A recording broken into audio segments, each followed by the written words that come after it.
어릴 때 별명 혹시 기억하시나요? 저는 어릴 때 별명이 순이, 순둥이라고 해서 순이라고 친구들이 매일 놀렸던 기억이 나요.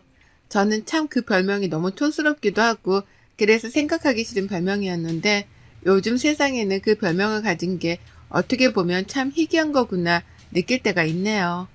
어려서부터 저는 엄한 부모님 밑에서 자라와서 그런지 늘 위축되어 살았습니다. 시험 점수를 못 받으면 동생이랑 저는 그날 하루 종일 밥도 못 먹고 공부를 해야 했고, 그렇게 집에서 벗어나고자 했던 저는 악착같이 공부해 서울 명문대에 입학을 했습니다. 그 뒤로 집에서 나와 기숙사 생활을 했어요. 저희 집은 지방이라 통하기 어려워 제가 서울로 대학을 가고 싶었던 이유 중에 하나가 바로 저희 집 때문도 있어요. 그렇게 대학 생활을 하면서 저는 정말 이런 게 행복이었나 싶을 정도로 자유로운 생활이 너무나 행복했어요. 친구들과 밤새서 공부하는 것도 좋고 시험을 조금 못 봐도 누가 뭐라 할 사람이 없고 늦잠도 잘 수 있고 먹고 싶은 것도 친구들과 함께 먹을 수 있어 타임머신이 있다면 어떤 시간으로 돌아가고 싶냐고 묻는다면 저는 자신 있게 대학생활이라고 할 수 있을 정도였어요. 근데 그 대학 생활에서 저를 더 행복하게 해주었던 건 바로 남자친구였어요. 남자친구는 저랑 함께 입학한 동기로 처음에는 친한 친구였다 어느샌가 서로가 마음이 생겨 연애하게 된 케이스로 남자친구가 군대 갔을 때도 기다려줄 정도로 저희 사랑은 돈독했죠. 남자친구는 근데 저보다 더 힘들게 살아와서 제가 더 지켜주고 싶은 사람이었어요. 부모님이 사이가 안 좋아 대학생활 때 이혼하시고 남자친구는 그 뒤로 집을 나와 혼자 산다고 했었거든요. 그래서 제가 밥이나 반찬도 가서 많이 해주고 서로 가족처럼 의지하고 대학생활을 보냈습니다. 그렇게 함께 20대를 보내고 30대에 우리는 더욱 견고해진 사이로 서로 원했던 곳에 취업을 했고 안정적으로 연애를 했습니다. 남자친구가 자취를 하는데 자취방에서 자주 가서 며칠씩 있다 오고 하니까 갑자기 남자친구가 저보고 한 번은 우리 그냥 같이 살까? 라고 물어보는 거예요. 그래서 제가 지금 프로포즈야? 라고 물으니 정말 반지를 준비했더라고요. 내 인생에 결혼이 있을까 싶었는데 프로포즈를 막상 받으니 정말 몽글몽글한 마음이었습니다. 서로 나이도 찬지라 저희 집에 먼저 인사를 드리기로 해 처음 부모님을 정말 오랜만에 뵈러 갔던 날 저희 부모님은 예전에 알던 부모님이 아니셨어요. 많이 변하신 모습에 내가 너무 못되게 엄마 아빠한테 굴었구나 그때 느꼈습니다.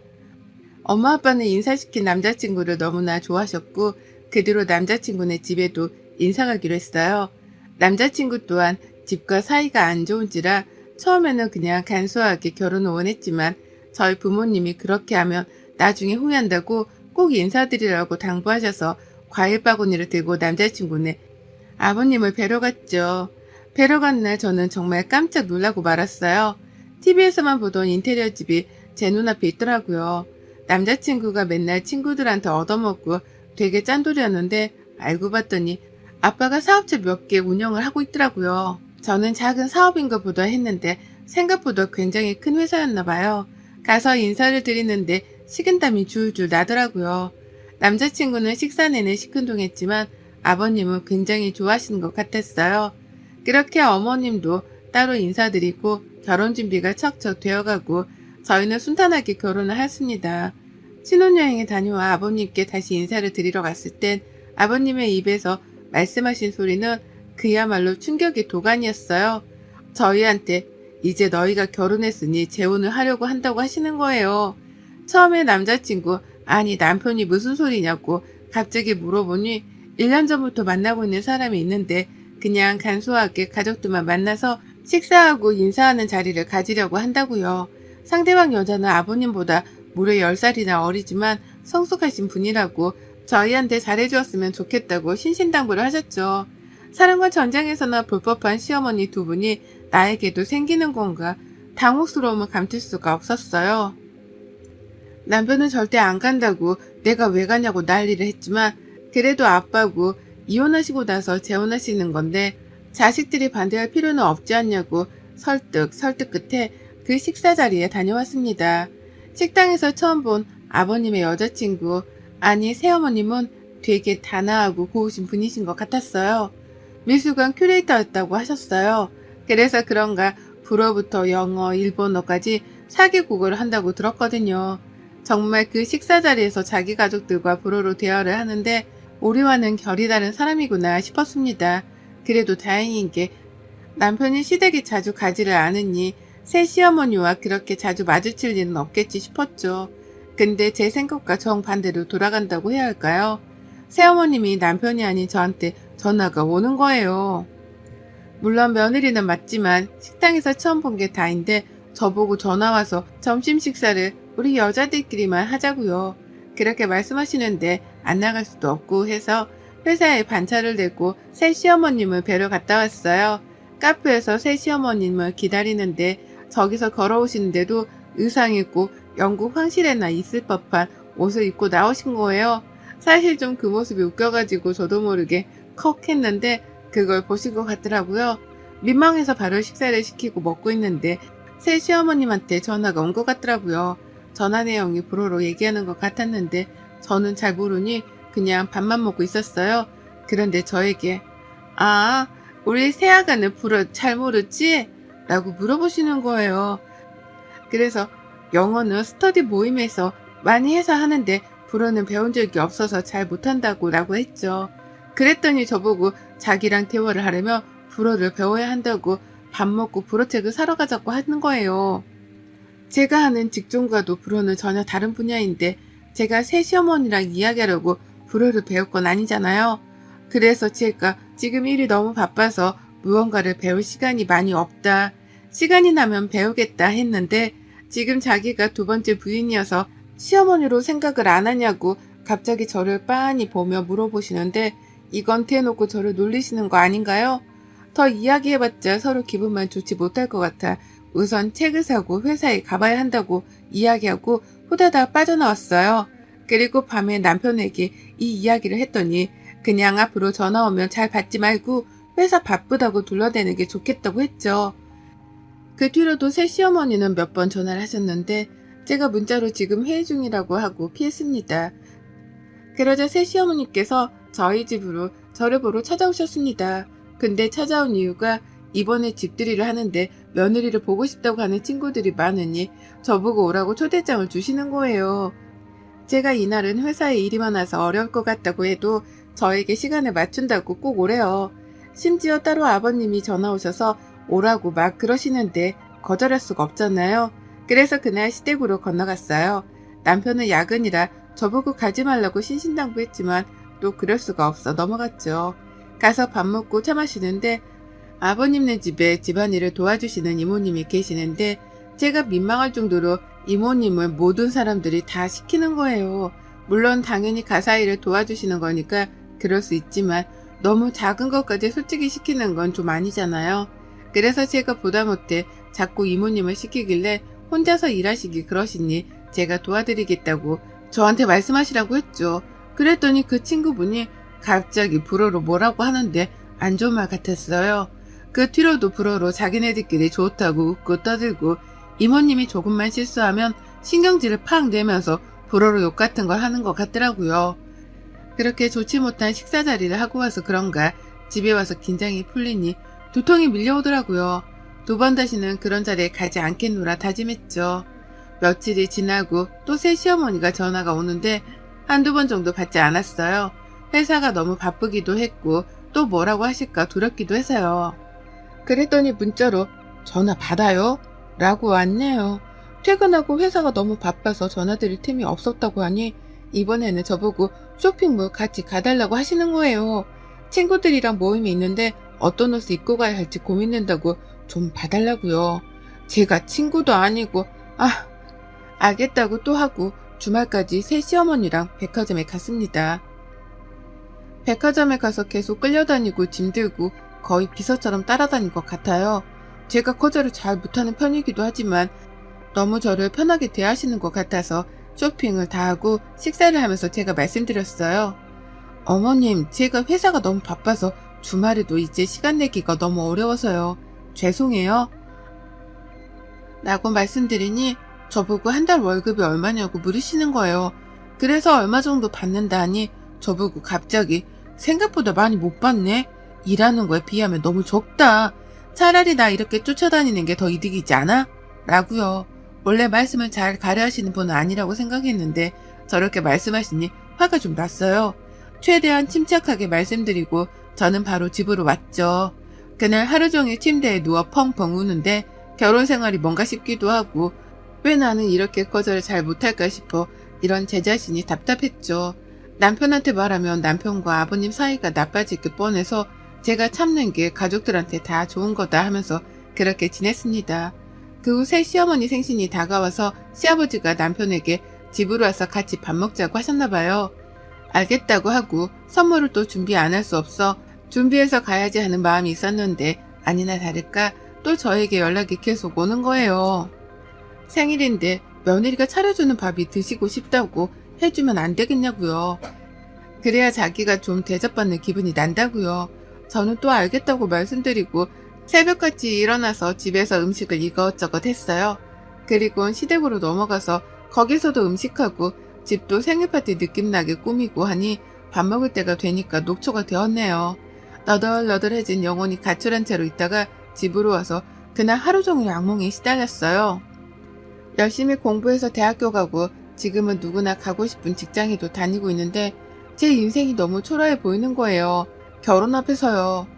결혼만 안 했으면 제가 이렇게 을이 될 일도 없잖아요. 근데도 제 성격 때문에 말 한마디 한 번 못하니 화병이 나서 미쳐버릴 것 같았어요. 그렇게 하루하루를 살다 딱 이날로 제가 각성을 하게 돼요. 그날도 어김없이 새 시어머님 쇼핑 비서로 따라가게 되었어요. 따라다니다 보니 저번에 친정 부모님이 낡은 운동화를 두 분 다 신고 계시는 게 생각나서 백화점 간 김에 하나 사드리고 싶었어요. 그래서 사드리려고 저도 이것저것 좀 보는데 왜? 살려고? 이러시는 거예요. 그래서 부모님이 운동화가 낡아서 하나 사드리고 싶어서요. 라고 하니 저보고 새 시어머니가 갑자기 깔깔 웃으면서 여기 운동화 한 컬레에 얼만 줄 알아? 제가 브랜드를 잘 모르기도 하고 다 그게 그 제품 같아서 한 20만원 정도 하나요? 라고 했어요. 그랬더니 정말 그 매장에서 박장대소를 하시면서 뭐? 20? 여기에 20만원짜리 운동화가 어딨어. 진짜 촌스럽다. 우리 새아가 나 따라다니면서 안목 좀 챙겨야 할 것 같아. 라고 하는데 옆에 있던 직원은 저를 보며 웃음을 참는데 제 얼굴이 정말 새빨간 토마토처럼 붉어지는 거예요. 그리고선 갑자기 남자 운동화, 여자 운동화 한 거래씩 고르더니 직원에게 이거 계산해줘. 우리 사돈댁이 이런 운동화 한 번도 못 신어본 것 같아. 진짜 안타까워서 내가 참 이럴 때 또 내가 하나 사줘야 되지 않겠어? 네, 사모님 50대 분들한테 굉장히 인기 있는 모델이랍니다. 라고 하고 저보고 가져다 드리려고 하시더군요.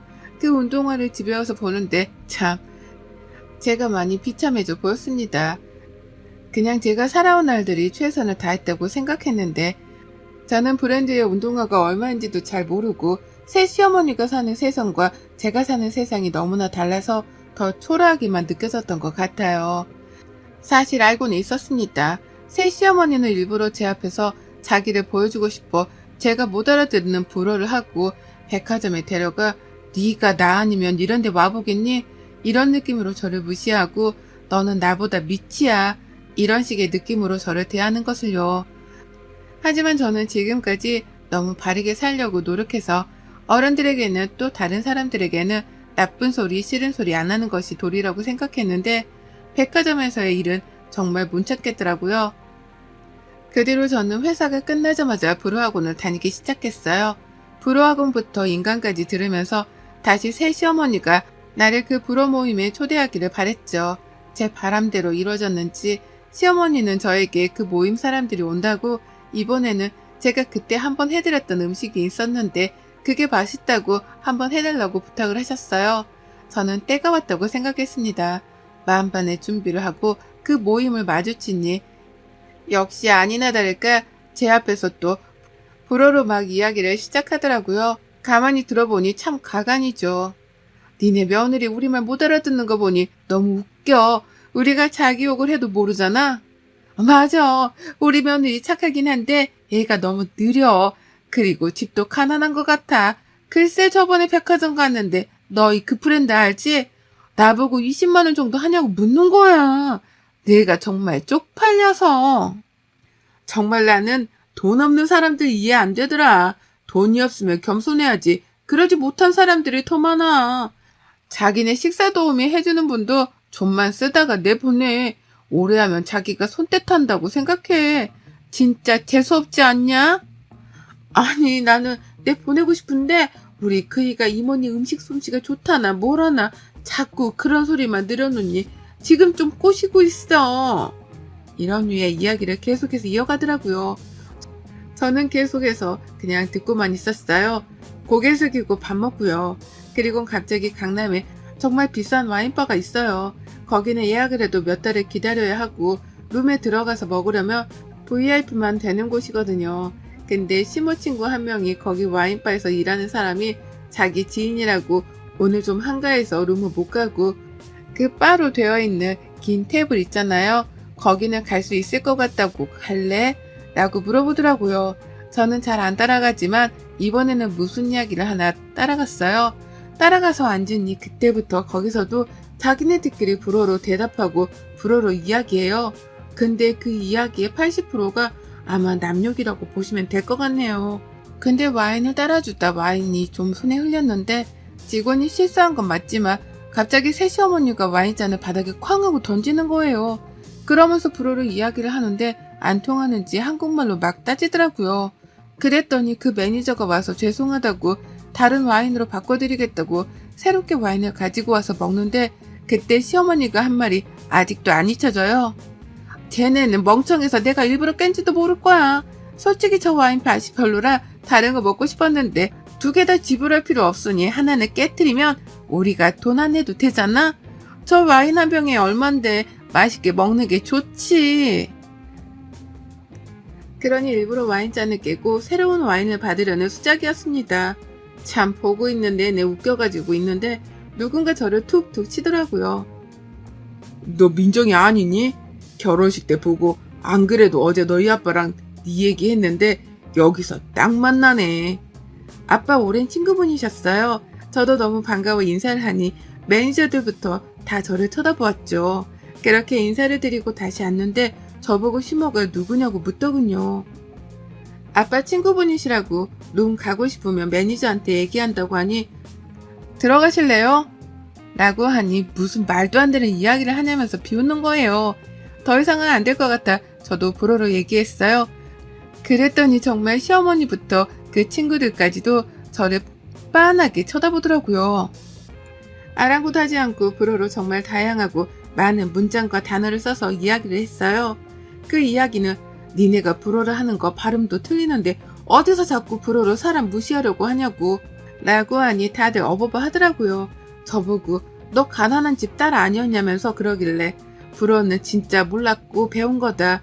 어떤 이야기를 하는지 궁금했다고 했죠. 그리고 저는 가난하다고 말한 적 없다. 혼자서 그렇게 생각하신 거지. 라고 했더니 시모가 아무 말도 못하더라고요. 사실 저희 부모님은 건물 월세를 받는데 그 건물이 생각보다 좀 많아요. 저희 지역에서는 부동산 하면 저희 부모님을 모르는 분이 없을 정도로 땅 부자기도 하거든요. 지금 저희 아빠 친구분도 유명한 건설사 사장님이시고요. 시모는 그때부터 저에게 알랑방구를 끼며 이야기하길래 불어로 시모가 좋아하는 와인을 따라드리면서 똑같이 말했어요. 어머님 저번에 통화 내용 들어보니 어머님네 쫄딱 망한 것 같은데 아버님 아세요? 제가 말씀을 안 드리려고 했는데 이왕 이렇게 된 거 제가 직접 말씀드리려고요. 사치가 너무 심하셔서 그런 것 같은데 이제 쇼핑 못하고 와인 못 드셔서 어떡해요? 그리고 지금 여기서는 제가 계산할 테니 걱정하지 마세요. 한 푼이라도 아끼셔야죠. 곧 아버님과 헤어질 수도 있을 테니요. 라고 하고 계산하고 나왔어요. 저번에 어머님이 불어로 통화하는 내용을 들어보니 일부러 제 앞이라 그런 것 같은데 동생이 보증을 잘못 써가지고 가지고 있는 재산 모두가 넘어갈 것 같더라고요. 아버님은 모르시고요. 근데 제가 나오기 전에 식탁에 서류 두고 왔어요. 순하기만 했던 제가 눈에는 눈, 이에는 이, 돈으로 무시하는 자 돈으로 갚아주겠다 하는 마음으로 진짜 처음으로 대응을 해보았습니다. 그 뒤로 어머님은 집에서 쫓겨나셨어요. 알고 봤더니 아버님 카드로 정말 많이 긁고 다니고 집에 사실 땡전 한 푼도 없는 무늬만 공주였던 거죠. 알맹이는 거지고요. 근데 그렇게 제 앞에서 자랑을 해대니 저는 얼마나 가소로웠겠어요. 참느라 사실 힘들었네요. 저희 부모님은 돈을 정말 많이 버시더라도 저에게 늘 사람은 검소해야 한다고 알려주셨거든요. 그래서 백화점 가서 옷이나 신발, 가방 이런 것 등에 전혀 관심도 없으시고 저도 마찬가지로 그렇게 살았는데 시모를 보니 제가 참 작아졌어요. 검소하게 사는 거라고 배웠는데 돈은 쓰라고 있는 건가? 제 신념이 무너질 뻔했거든요. 근데 그 신념을 잘 지켜 오늘 꼭 쓰기 위해 있었던 것 같습니다. 사람은 겉모습이 또 보이는 모습이 전부가 다가 아니라는 거 꼭 그 시모가 알았으면 좋겠네요. 여러분의 생각은 댓글로 남겨주세요. 오늘도 시청해 주셔서 정말 감사합니다.